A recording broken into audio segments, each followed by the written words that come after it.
हरे भरे जंगल के बीचों बीच एक विशाल और सुंदर आम का पेड़ खड़ा था। उसकी शाखाओं पर इतने आम लटके थे कि सूरज की रोशनी में वे सोने जैसे चमक रहे थे। यह कोई साधारण पेड़ नहीं था, यह एक जादुई आम का पेड़ था। यह पेड़ हर किसी की मदद करना जानता था, लेकिन उसकी जादुई शक्ति केवल दयालु और नेक दिल वाले लोगों के लिए ही खुलती थी। एक छोटी सी लड़की अंजू रोजाना जंगल में खेलती थी। वह हमेशा खुशमिजाज और दूसरों की मदद करने वाली थी। एक दिन जब अंजू जंगल में खेल रही थी, उसे अचानक भूख लगी। मुझे भूख लगी है, क्या तुम मुझे कुछ खाने को दे सकते हो? उसने पेड़ से पूछा। पेड़ ने अपनी हरी भरी शाखाएं हिलाई और बोले, मैं एक जादुई आम का पेड़ हूँ। मैं तुम्हें अपने स्वादिष्ट आम दूंगा। ऐसे आम जो कभी खत्म नहीं होंगे। जितने आम तुम तोड़ोगी उतने ही फिर उगाएंगे। अंजू बहुत खुश हुई। उसने कुछ आम तोड़े और घर चली गई। मम्मा, ये आम मेरे दोस्त पेड़ ने दिए हैं। वह मेरी हर बात मानता है। ये जरूर कोई जादुई आम का पेड़ होगा। अंजू की मम्मा ने आम खाए और मुस्कुराई। कल मुझे भी अपनी दोस्त पेड़ से मिलवाना। शाम होते ही जंगल के कुछ पड़ोसी काजू और काली कौवा भूख से परेशान हो गए।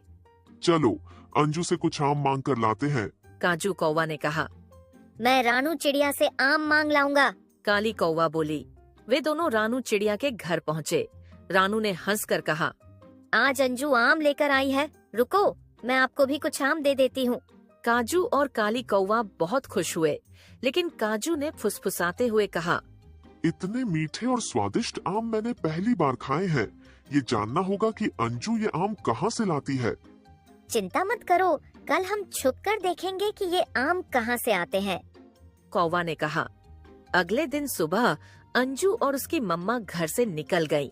वे पहले नदी पर गईं और ठंडा पानी पिया। अब चले, मैं आपको अपनी दोस्त आम के पेड़ से मिलवाती हूँ, लेकिन किसी को मत बताना। अंजू पेड़ के पास पहुँची और बोली, मेरा दोस्त आम का पेड़, देखो मैं किसे लाई हूँ। ये आपकी मम्मा है। पेड़ ने अपनी शाखाएं हिलाई। आपकी मम्मा को खुश करने के लिए मैं आज कुछ खास दूंगा। अचानक पेड़ की शाखाओं से सोने का आम चमकता हुआ निकल आया। अंजू की मम्मा बहुत खुश हुई। यह मेरी बचपन की इच्छा थी कि मेरे पास सोने का आम हो। कौवे हैरान थे। ये पेड़ बहुत काम का है, खजाना मिल गया। काजू कौवा ने कहा। अंजू ने अपने दोस्त पेड़ से बातें की और मम्मा बेटी वहाँ से चली गईं। कुछ देर बाद कौवे पेड़ के पास आए। पेड़, मुझसे बात करो। लेकिन पेड़ चुप रहा। मैं अभी इस पेड़ को जड़ से उखाड़ दूंगा। काली कौवा ने धमकाया। नहीं, मैं जादुई आम का पेड़ हूँ, जाओ यहाँ से। पेड़ ने जवाब दिया। कौवे लालची थे। पहले हमें भी सोने का आम दो, फिर जाएंगे। पेड़ ने अपनी शाखाओं को फैलाया और दोनों कौवों को पकड़ लिया। अब तुमको सबक मिलेगा, मेहनत के बिना लालच मत करो। सारी रात कौवे पेड़ में लिपटे रहे। अगले दिन अंजू और उसकी मम्मा आम के पास आईं और कौवों को देखकर मुस्कुराईं। कौवे शर्मिंदा होकर वादा करते हैं कि वे कभी चोरी नहीं करेंगे। अंजू और उसकी मम्मा ने पेड़ के नीचे बैठकर आम खाए। पेड़ ने मोर मोरू को गार्ड बनाया, जो पेड़ और आमों की रक्षा करता। अंजू ने पेड़ से पूछा, पेड़ अंकल, आप इतने जादुई कैसे हो? पेड़ ने हंसते हुए कहा, सच्चाई और दयालुता का असर हमेशा जादू बन जाता है। मेहनत और ईमानदारी से ही सब कुछ पाया जा सकता है। अंजू ने सोचा कि वह अब हमेशा अपने दोस्तों और पड़ोसियों की मदद करेगी। कुछ हफ्तों बाद पूरे जंगल में अंजू और उसके दोस्त आमों का स्वाद लेने आने लगे। कौवे अब कभी लालची नहीं हुए। उन्होंने भी दूसरों की मदद करना शुरू किया। पेड़ ने हर किसी को बताया, जादू केवल तब काम करता है जब दिल साफ और नेक हो। लालच करने से कोई लाभ नहीं होता। और इस तरह जादुई आम का पेड़, अंजू, उसकी मम्मा, कौवे, चिड़िया और मोरू ने मिलकर जंगल में खुशियां फैलाईं। सीख, लालच से कोई लाभ नहीं, मेहनत और ईमानदारी से सब कुछ पाया जा सकता है। जो बीच एक विशाल बरगद का पेड़ खड़ा था। उसकी छांव इतनी घनी थी कि गर्मियों में भी ठंडी ठंडी हवा चलती रहती। उस पेड़ पर न जाने कितने जीव जंतु रहते थे, लेकिन उनमें से 3 पक्षी सबसे ज्यादा जाने पहचाने थे। एक था मिट्ठू, जिसकी हरी पंख और लाल चोंच दूर से ही चमकते थे। दूसरी थी रानू, जो अपनी मीठी आवाज और शालीन स्वभाव के लिए जानी जाती थी। और तीसरा था कालू, जिसकी आंखों में हमेशा कोई न कोई चालाकी चमकती रहती थी। एक दिन सुबह की धूप फैली ही थी कि मिट्ठू और रानू पेड़ की एक डाल पर बैठे बातें कर रहे थे। रानू बहन, क्या तुमने देखा? इस बरगद के पास वाली बेल पर मीठे मीठे जामुन लगे हैं। सबके लिए काफी हैं। चलो हम मिलकर तोड़ते हैं और सब में बांट देते हैं। हाँ मिट्ठू भाई, यही तो अच्छाई है। हमें जितना मिले सबके साथ बांटना चाहिए। उनकी बातें सुनकर पास ही बैठे कालू के कान खड़े हो गए। उसने सोचा, अरे वाह, ये दोनों तो हमेशा दान पुण्य की बातें करते रहते हैं। अगर मैं इनके साथ रहूं तो आसानी से मुफ्त का भोजन मिल जाएगा। क्यों ना इनसे दोस्ती का नाटक करूं और फिर मौका देखकर सब कुछ हड़प लूं। कालू तुरंत उनके पास उड़कर आ गया और मीठे स्वर में बोला, मिट्ठू भाई, रानू बहन, तुम दोनों कितने नेक दिल हो। मैं सोच रहा था क्यों ना हम तीनों हमेशा साथ रहें। मिलजुल कर रहेंगे तो मजा आएगा। मिट्ठू और रानू भोले थे। उन्हें कालू की असलियत का अंदाजा नहीं था। उन्होंने सोचा, अगर एक और साथी जुड़ जाए तो और अच्छा ही होगा।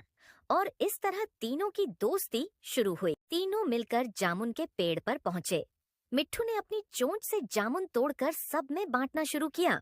उसने बराबर बराबर हिस्से किए, एक कालू के लिए, एक रानू के लिए और एक अपने लिए। लेकिन कालू के मन में लालच उभर रहा था। उसने सोचा, इतने मीठे जामुन और सिर्फ थोड़े से हिस्से में क्यों? अगर सब मेरे हो जाएं तो जब मिट्ठू और रानू नीचे देख रहे थे, कालू ने चालाकी से आधे से ज्यादा जामुन अपनी तरफ खिसका लिए।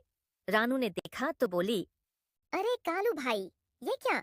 हिस्से तो बराबर थे, तुम्हारे पास ज्यादा कैसे आ गए? ओह, शायद गलती से मेरे हिस्से में ज्यादा गिर गए। मैं क्या करूं? फल खुद ब खुद मेरी ओर आ गए। कोई बात नहीं रानू बहन, हो सकता है सचमुच गलती से ऐसा हुआ हो। रानू को संदेह हुआ, लेकिन वह चुप रही। कुछ ही दिनों बाद बरगद के नीचे एक नन्ही चिड़िया घायल होकर गिरी। उसके पंख में कांटा चुभ गया था। मिट्ठू तुरंत उसके पास पहुंचा और बोला, डरो मत, मैं तुम्हें ठीक कर दूंगा। रानू भी आई और उसने कांटा धीरे धीरे निकाल दिया। फिर दोनों ने मिलकर चिड़िया को पानी पिलाया। थोड़ी देर में चिड़िया ठीक हो गई और खुशी से उड़ने लगी।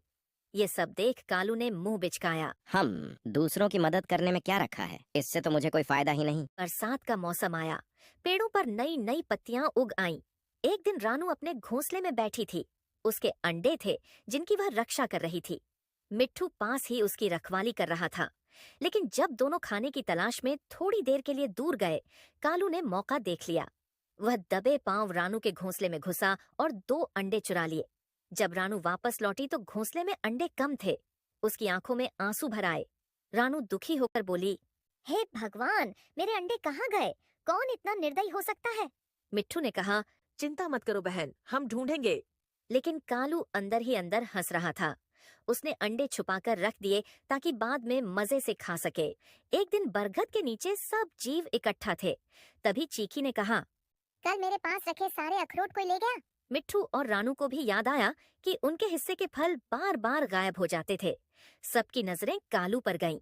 रानू ने साहस करके कहा, कालू भाई, सच सच बताओ, क्या ये सब तुमने किया है? क्या मुझे चोर समझते हो? मैं तुम्हारा दोस्त हूँ। तभी पास ही खेल रहे चिल ने कहा, मैंने अपनी आंखों से देखा था, कालू ही अखरोट ले गया था। अब कालू रंगे हाथों पकड़ा गया। जंगल के सारे जीव गुस्से में थे। उन्होंने तय किया कि अब कोई कालू पर भरोसा नहीं करेगा। मिट्ठू और रानू ने उससे कहा, देखो कालू, दोस्ती का मतलब होता है भरोसा, साथ और सच्चाई।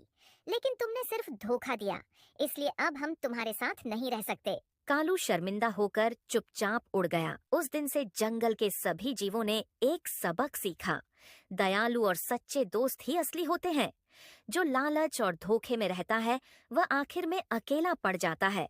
मिट्ठू और रानू अपनी भलाई से सबके प्रिय बने रहे और कालू जंगल में अकेला बिना दोस्तों के भटकता रहा।